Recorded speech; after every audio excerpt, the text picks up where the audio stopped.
And welcome to another edition of the ETBU Sportsnet Coaches Show. I'm Kenneth the K-Rock Klein, but come on, do you really need to know that as well? In the meantime, though, we are pleased to be joined by Alain Savage. Y'all may know him as the head hockey coach at ETBU, but he's recently been assigned a double duty as he's going to be a coach of another sport. In case you haven't noticed or haven't heard, we are adding lacrosse, men's lacrosse, to the ETBU program, and obviously Coach Savage is excited about that, aren't you, Coach? Oh, yes, very excited. Yes, indeed. You can see it in the smile. In the meantime, though, so let's talk about the lacrosse program as well. First of all, like for those that might not be accustomed to lacrosse or might not have heard of it, can you describe in detail like what it is and what the significance of adding this program to ETBU means? Well, the sports itself is a mix, I would say, football, soccer, hockey. Yeah, it's played on the big field. It's 110 yards long by 60 wide. You have a stick, just like hockey. There's a ball. It's very physical. A lot of cross-checking, a lot of slashing. But it's very, very exciting sport. It's like soccer pretty much. You pass the ball around until you get an opportunity to go in and score. Defensively is the same. You're trying to keep the other team from scoring.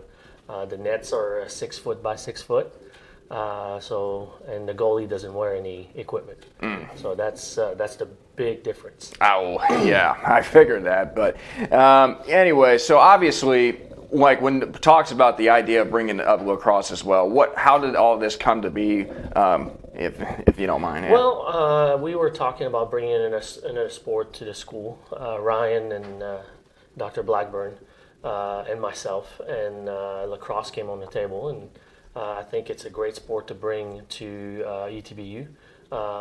It'll change some of these kids' lives to come in and learn about Jesus Christ and turn these guys around a little bit and show them how it's done in the real life. But lacrosse is, I think, 4 years ago when they brought on the hockey team, they were trying to bring in a lacrosse program as well. Didn't work out.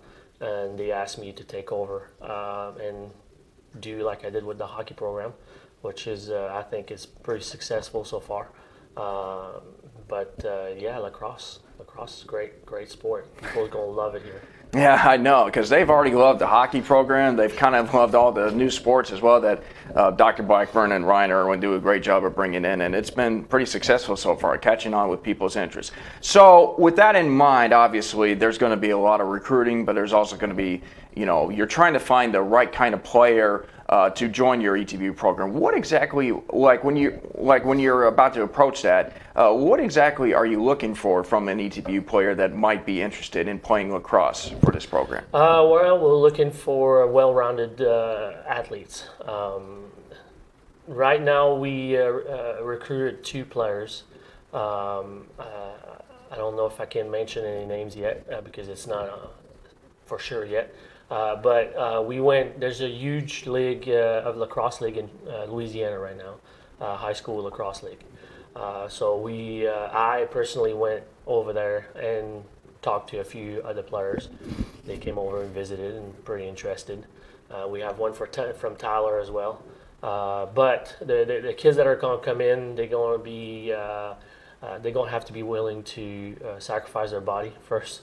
Lacrosse is a very hard sport, and play hard. That's ETBU is it's all about playing hard. Football team, soccer team, hockey team. We all leave it on the ice or the field every night. So it's a hard sport, but we're gonna be strong and play hard every night. Yeah, absolutely, Coach, as well. So just kind of talk about, what your initial plan is for this team, obviously going into the first season, because obviously I'm sure there's going to be a lot of traveling from what I've been told and have understood as well. Just kind of talk about what can we expect from this team, by the time the season starts, I believe in 2021 of next year's spring semester. Yep. Well, we should be expecting a team of 20 to 25 kids. And that's a lot of recruiting, like you said. The first year as a program, in a league, all the time you have to do the most traveling. But that's expected. So we're not surprised about that. We're going to be playing in the Lone Star Alliance, which is in the Dallas area, Arkansas. There's even teams all the way down to Florida. I wouldn't be surprised if we had to travel all these places, Alabama as well. But the competition is really, really good. You have DBU that has a team already. UNT has a team. Centenary College here in Louisiana, right across the border, has a team. So yeah, we're going to be ready to compete. We are going to put a good team on the field from the get-go, and we're going to compete. Absolutely, Coach. And final question, of course. It seems like, obviously your club sports, like they kind of have a tendency to mix in teams that are of a D3 level in NCAA with teams of a D1 level in NCAA. Obviously, it kind of, when you hear about teams going up against each other, like from a fan's perspective, when you hear that here's a D3 school in ETBU that's going to be going up against like a Texas or a DBU, which is probably a 1 or Division II programs and all of that. Does that kind of get people's mindset thinking it's really possible, like for not only these, like an ETBU team to go up against these schools, but also to possibly beat them as well? Anything is possible. Like we mentioned that the hockey team is 10-0, but if the hockey team doesn't play well on the ice, they're more than likely going to lose. It's played on the field. We're going to play hard every night, and if you play hard and do what you're supposed to do, what you're expected to do, you should win games. But yeah, it's always possible to win against anybody if you play hard. All right, Coach. Well, that's a great confidence boost right there. Thanks for joining me once again with the updates on lacrosse and all that. And we will be looking forward to seeing that spring of 2021. So you're going to have to wait another year for that to come about. All right, folks, that's going to take care of things right here. But we will be back next time on the ETBU Coaches Show with another head coach. Stay tuned to find out who it is.